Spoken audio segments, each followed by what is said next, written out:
SIR को लेकर एक नया बड़ा अपडेट आया है, बताते हैं आपको इस वीडियो में। नमस्कार, मैं हूं कनिका शुक्ला और आप देख रहे हैं नादी टीवी यूपी। पहले आपको बताते हैं कि एसआईआर है क्या।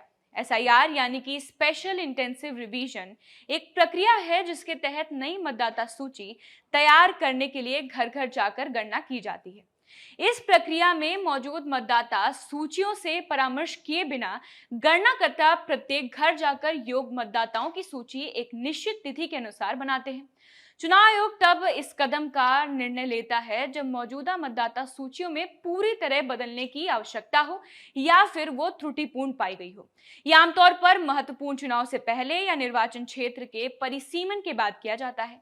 अच्छा, आपको याद दिला दें कि एसआईआर का मुद्दा बिहार चुनाव में भी गरमाया था, जिसके बाद अब उत्तर प्रदेश में स्पेशल इंटेंसिव रिवीजन यानी कि एसआईआर की शुरुआत हो चुकी है। आपको बताते चले कि ये अभियान 4 नवंबर से 4 दिसंबर तक चलेगा। इस दौरान बूथ लेवल अधिकारी यानी कि बीएलओ घर घर जाकर मतदाताओं से संपर्क करेंगे। बीएलओ हर घर जाकर गणना प्रपत्र यानी कि एन्यूमरेशन फॉर्म वितरित करेंगे। मतदाताओं को इस फॉर्म को भरने में मदद करेंगे और साथ ही में फॉर्म जमा करने पर रसीद भी दी जाएगी। इस बात का आप लोग ध्यान रखिए। इस प्रक्रिया में 2002 से 2004 तक की मतदाता सूचियों से मिलान किया जाएगा ताकि पुराने रिकॉर्ड्स में मौजूद विसंगतियां पकड़ी जा सके। निर्वाचन आयोग की अपील है कि हर मतदाता अपनी दोनों प्रतियां यानी कि कॉपीज भरे, नवीनतम फोटो लगाएं, हस्ताक्षर करें और अपने बीएलओ को जल्द से जल्द सौंपें। मतदाता यदि अस्थायी रूप से बाहर हैं तो वो ऑनलाइन माध्यम से भी विवरण अपडेट कर सकते हैं।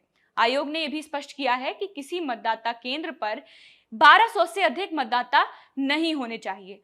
प्रयागराज जिले में कुल 1,85,00,000 गणना प्रपत्रों का वितरण किया जाने वाला है। अब आपको समझाते हैं कि एसआईआर के दौरान आपको क्या करना होगा और बीएलओ क्या क्या करेंगे। पहले देख लेते हैं कि बीएलओ क्या करेंगे। सबसे पहले बीएलओ 4 नवंबर से आपके घर आएंगे, आपको प्रपत्र यानी कि फॉर्म्स दिए जाएंगे, साथ ही में आपको फॉर्म भरने में मार्गदर्शित भी करेंगे। अगर किसी तरीके की आपको कोई समस्या हो रही हो फॉर्म भरने में तो बीएलओ आपकी मदद उस फॉर्म को भरने में करेंगे। आपके द्वारा भरे गए फॉर्म यानी कि गणना पत्र को एक साथ इकट्ठा करके एकत्रित करके आपको एक रसीद भी दी जाएगी। इस बात का आप लोग ध्यान रखें। अब आपको बताते हैं कि इसके बाद आपको क्या करना होगा। इस जो गणना प्रपत्र आपको मिलेगा, इसकी 2 कॉपीज आपको मिलेंगी जिसमें आपको हस्ताक्षर करने होंगे। जिसके बाद वो प्रपत्र भरने के बाद आपको नवीनतम फोटो यानी कि आपकी रीसेंट फोटो आपको उस फॉर्म में अटैच करनी होगी। उसके बाद ये जो फॉर्म आप भरेंगे वो बीएलओ को आपको वापस देना होगा ताकि वो एकत्र करके जमा कर पाए। और लास्ट जो आपसे अपील की जा रही है, ये सूचना आयोग के द्वारा भी की गई है कि इस पूरे जो प्रक्रिया है उसमें आपसे किसी भी तरीके के दस्तावेजों की मांग नहीं की जाएगी। इस बात का आप लोग ध्यान रखें और रसीद लेना ना भूलें। तो एसआईआर की जो ये प्रक्रिया चल रही है उत्तर प्रदेश में, ये क्या होने वाला है इससे ये वक्त बताएगा और 4 दिसंबर तक ये प्रक्रिया चलने वाली है।